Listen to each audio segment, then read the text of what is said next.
Kalau yang ini jelas buatan dari Timur Tengah. Sekali lagi ini ada koneksi yang kuat antara Bongal dengan kawasan Timur Tengah. Kalau yang ini cukup jamak kami sebut sebagai manik-manik kaca Indo-Pasifik. Dibuat di India sampai kawasan Pasifik, termasuk di Sumatera juga ada. Nah, kemudian kami temukan juga ini ada jarum.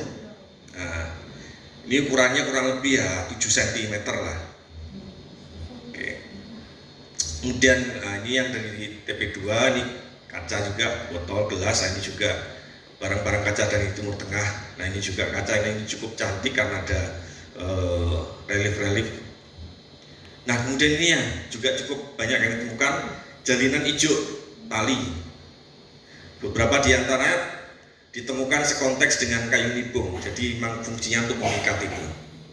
Nah, kemudian ada tempurung kelapa. Nah, ini cukup banyak juga yang ditemukan. Beberapa di antaranya menarik karena tampaknya memang dibuat untuk alat tertentu. Ini ada lubangnya, 1, 2 ini.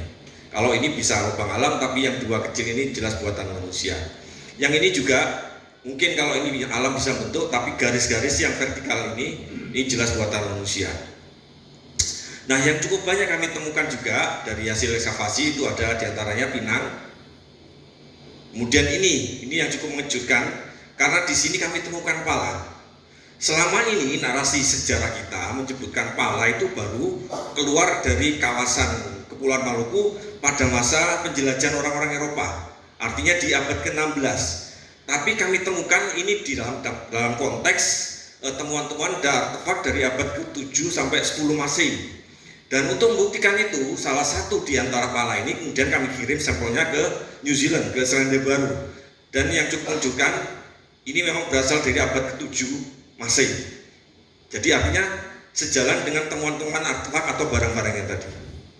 Artinya tahun 600-an itu sudah ada aktivitas perdagangan pala di Bongal. Jadi ini mendahului orang-orang Eropa yang datang kemudian. Nah, ini juga cukup banyak. Ini adalah kemiri. Kami temukan cukup banyak di lubang-lubang gali. Kemudian ini keluak kami juga temukan. Nah, mungkin kurang tahu kalau sini bahasanya apa. Tapi kalau Jawa itu keluak atau buah kepayang ini bisa untuk masak, untuk bumbu masakan, rawon atau yang lain-lain. Nah, kemudian ada biji-bijian mangga. Nah, ini temuan yang baru cukup menarik. Ini kami temukan di perbukitan Bongal yang untuk sementara kami perkirakan ini adalah makam. Ini strukturnya jelas utara selatan seperti makam-makam Muslim sekarang, bisa kelihatan ini. Dan ini tidak hanya satu. Nah, saat ini masih berlangsung ekskavasinya untuk memastikan apakah ini memang benar-benar sisa dari makam kuno. Ini juga. Nah, ini makam yang lain. Ini masih kami perdalam. Nah, kemudian ini struktur binaan manusia yang lain, ada struktur dari kayu. Ini kami temukan di lubang kali nomor 7. Nah, ini ada batang kayu yang melintang. Awalnya kami duga ini adalah kayu alami yang kemudian mati rebah. Nah, tapi cukup menarik di sini ada kayu yang lain yang tidak mungkin menurut Pak Aswandi ini adalah bentukan alami. Jelas ini adalah hasil manusia karena terlalu siku untuk bentukan alami, nggak ada bentuk seperti ini. Dan ada struktur kayu yang lain nanti yang akan Pak Aswandi jelaskan untuk memastikan bahwa ini adalah struktur buatan manusia.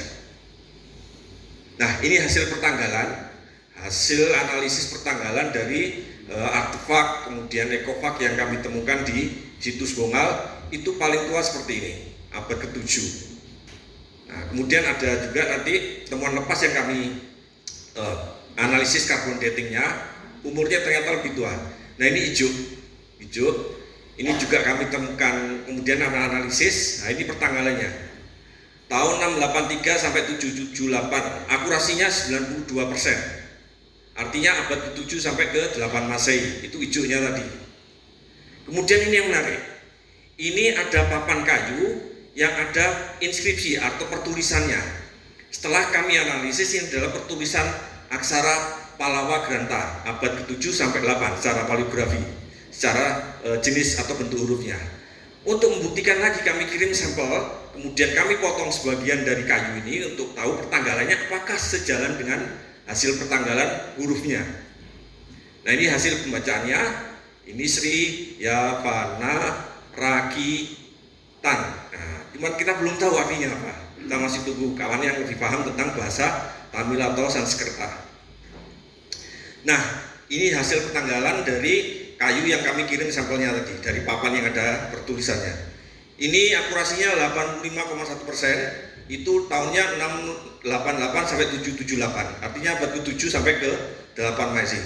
Dan artinya apa? Sejalan dengan hasil analisis pertanggalannya secara paleografis. Nah, ini adalah artefak tertua yang ditemukan di Bongal.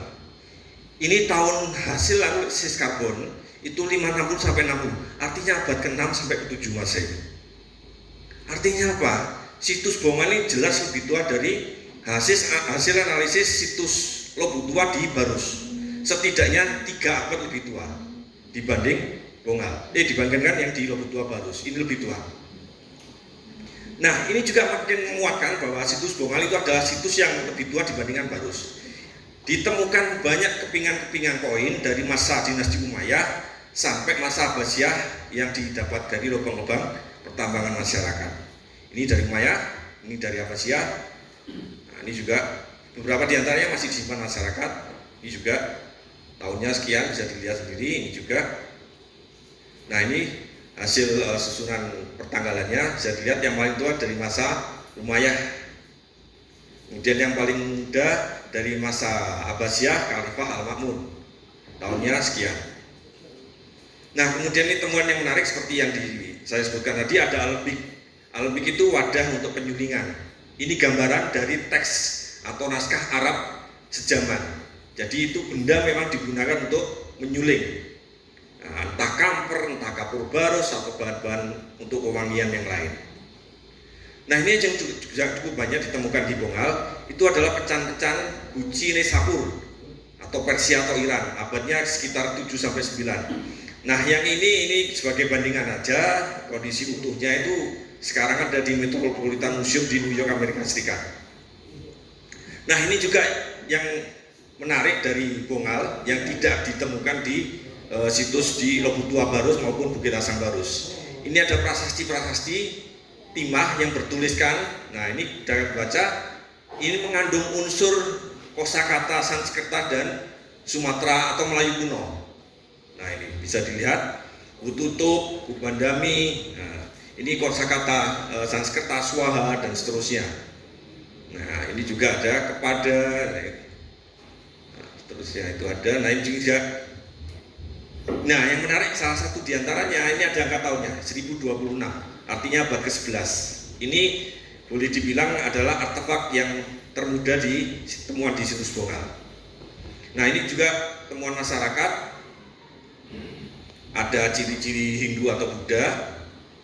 Nah, ini juga ada barang dari Cina, dari dinasti Tang, sejaman dengan keramik-keramik tadi. Nah, kemudian juga banyak sisa-sisa fauna. Nah, ini yang tadi komoditasnya. Kemudian ada perdagangan di sana. Ini ada alat timbangan atau dacin untuk menimbang. Nah, barang-barang itu dibawa dari luar menggunakan apa? Ini moda transportasinya, air. Moda transportasi air berupa perahu atau kapal. Sisa-sisanya kita temukan di Bongal juga. Nah, ini yang temuan dari masyarakat. Dan bisa dilihat ini memang jelas-jelas buatan manusia. Nah, ini kedepannya mau dibikin apa kalau sudah kita dapatkan seperti itu? Ini ada beberapa contoh untuk pembanding bahwa temuan-temuan sejenis itu bisa dimanfaatkan untuk wisata, budaya, dan sejarah.